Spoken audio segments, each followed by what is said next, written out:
ఈరోజు వైఎస్ఆర్ కాంగ్రెస్ పార్టీ కార్యాలయంలో వైఎస్ఆర్ కాంగ్రెస్ పార్టీ అధ్యక్షులు శ్రీ జగన్మోహన్ రెడ్డి గారి ఆధ్వర్యంలో 175 నియోజకవర్గాల్లో పోటీ చేసినటువంటి అభ్యర్థులతో సమావేశం ఏర్పాటు చేయడం జరిగింది. ఈ సమావేశంలో జగన్మోహన్ రెడ్డి గారు కొన్ని నిర్ణయాలు తీసుకుని మనకి 1,33 లక్షల మంది ఓటు వేశారు.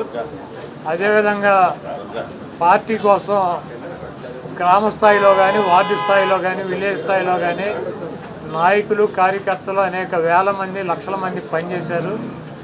వాళ్ళందరినీ కూడా కాపాడుకోవాల్సినటువంటి బాధ్యత మందే. మీరు తప్పకుండా నియోజకవర్గాల్లో ఒక వారం రోజులు పర్యటన చేసి దాడులు జరిగినటువంటి మన నాయకుల మీద కానీ, కార్యకర్తలను కానీ మీరు అండగా ఉండాలని, అదేవిధంగా రాబోయే రోజుల్లో నేను కూడా గాయపడినటువంటి తెలుగుదేశం పార్టీ అల్లరి మూకలు చేసినటువంటి దాడుల్లో ఇబ్బంది పడినటువంటి ప్రతి కుటుంబానికి దగ్గరికి నేను వస్తాను, వాళ్ళకి అండగా ఉంటానని చెప్పి జగన్మోహన్ రెడ్డి గారు చెప్పారు. అదేవిధంగా మొన్న జరిగినటువంటి ఎన్నికల్లో ఇంత మంచి చేసి ఇన్ని రకాలైనటువంటి సంక్షేమ కార్యక్రమాలు అందించి మనం ఓడిపోయాము. ఇది ఒక మిరాకిల్గా ఉంది.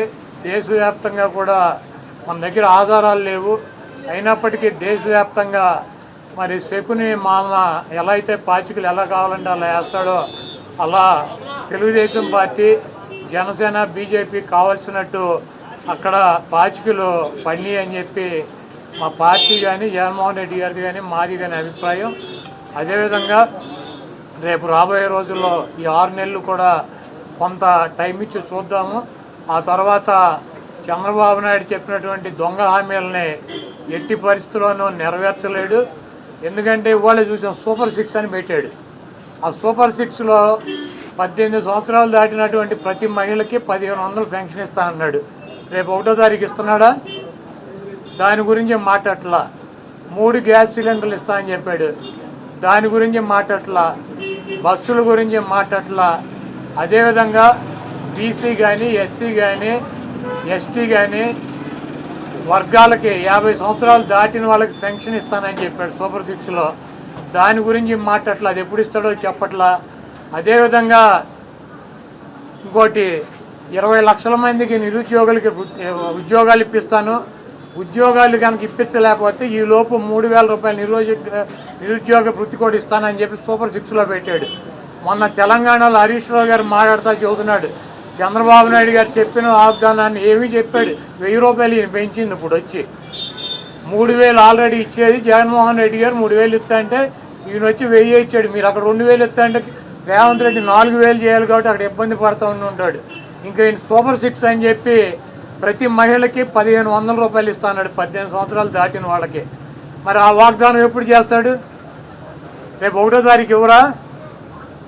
కాబట్టి తెలుగుదేశం పార్టీ ఆయన ఇచ్చినటువంటి వాగ్దానాలను, చంద్రబాబు నాయుడు చేసినటువంటి వాగ్దానాలని పక్కదారి పట్టించడానికి ఊరికినే నిన్నేమో పోలవరం వెళ్ళి వచ్చాడు సోమవారం, మళ్ళీ గురువారం ఏమో అమరావతి వెళ్ళి వచ్చి అక్కడ అన్నీ తిరిగి ఈయన కాలక్షేపం కబుర్లు, కాలక్షేపం మాటలు, ఊరికినే ఆయన వెళ్ళి అటు ఇటు తిరిగి రావటం తప్పించి ఎప్పుడు నువ్వు సూపర్ 6 అమలు చేస్తున్నావు స్పష్టంగా చెప్పాలని చెప్పి మేము డిమాండ్ చేస్తున్నాం.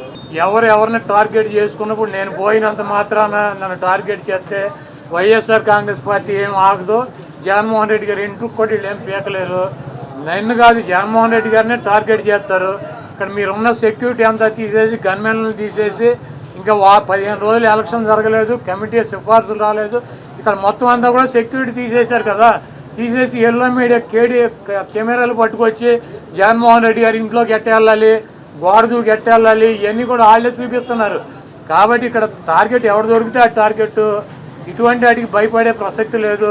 ఎవడెవడికి టార్గెట్, ఎవడెవడి చేతులు ఏం రాసి ఉందో అవన్నీ పైన ఉన్నటువంటి భగవంతుడు నిర్ణయిస్తాడు. ఎవరి టార్గెట్లు ఎవరికి ఏమవుతుందో చూద్దాం రాబోయే రోజుల్లో.